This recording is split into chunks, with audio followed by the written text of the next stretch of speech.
Olá, meu nome é Carlos e hoje vou apresentar para vocês o trabalho titulado Comparação entre métodos de avaliação da resistência à penetração do solo.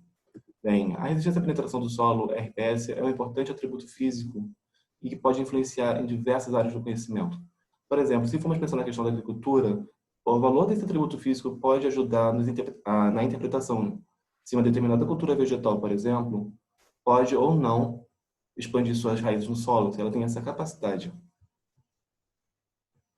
Bem, geralmente para a determinação do valor desse atributo físico são utilizados penetrômetros de impacto, consagrados na literatura. Além disso, são recolhidas amostras para corroborar com as análises do penetrômetro. Só que, pensando na questão da logística de transporte de material, mais de amostras, novas tecnologias são desenvolvidas para tentar facilitar esses trabalhos que são realmente realizados em campo de forma mais simples e com menos custos. Só que a questão é, será que essas novas tecnologias trazem resultados que são similares ou pelo menos correlacionáveis com os que são adquiridos em campo? Então, esse trabalho tem como objetivo fazer a comparação entre dois métodos, os de impacto, modelo IAA Plano-Zucker-Stolf, com o de laboratório, o Tecnal TE096. O estudo ele foi realizado em 8 perfis, nos horizontes superficiais de transição de 8 perfis de solo localizados na fazendinha agroecológica, quilômetro 47, no município de Seropédica, no estado do Rio de Janeiro.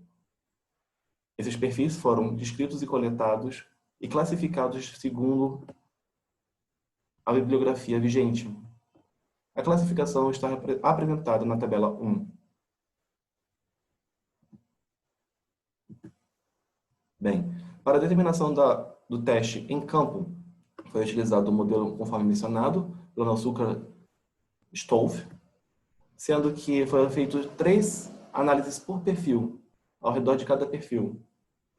Além disso, foram recolhidas amostras para a determinação da umidade gravimétrica, pois a literatura vigente diz que esse dado ajuda na interpretação da RPS. Além disso, foram anotados a quantidade de batidas necessária para que a estaca pudesse transpassar cada horizonte de 60 em 60 centímetros. No caso dos de laboratório, foram utilizados o penetrômetro Tecnal TE096. Para isso, foram coletadas amostras em coletores cilíndricos, de 5 centímetros de altura com 5 centímetros de diâmetro, utilizando-se o coletor Ullanger. Depois, essas amostras foram saturadas em água por 24 horas. Posteriormente, foram drenadas em mesa de tensão a uma altura que pudesse proporcionar uma tensão de 60 centímetros de coluna d'água para retirar a água presente nos macroporos. E, além disso, então, foram levadas para o penetrômetro. No caso, cada amostra teve 5 medições, uma no centro e uma em cada extremidade. A RPS, nesse caso, é a média aritmética desses 5 pontos. Depois, essa mesma amostra foi levada em estufa para a determinação da umidade gravimétrica. Para ver estatisticamente se os dados são ou não correlacionáveis, foi utilizado primeiramente a correlação de Pearson e depois o teste F. No caso dos horizontes A dos planossolos, temos a seguinte situação. O Pearson deu, nesse caso, 0,90. Apesar de ser uma correlação relativamente alta, quando olhamos o teste em F, não foi significativo a 5%. No caso do horizonte A dos argissolos e do cambissolo, deu um Pearson à medida de 60, 0,60. Contudo, apesar de ter sido moderado, mostrou-se ser significativo ao teste de 5%.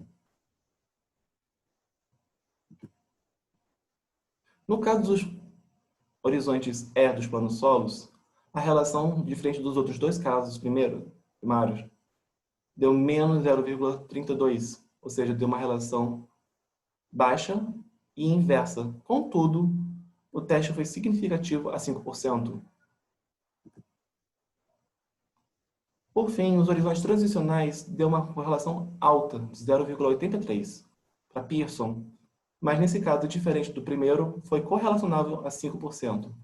Bem, uma das possíveis explicações para que esses números tenham dado tão diferentes é a questão da umidade gravimétrica, a umidade do solo no momento em que foi realizado o teste. A umidade que foi realizado o teste em campo é diferente, em alguns casos bem diferente daqueles que foram realizados em um laboratório. Nesse caso, esse parâmetro pode nos indicar o porquê que as umidades, o porquê os valores de RBS foram tão discrepantes em vários momentos.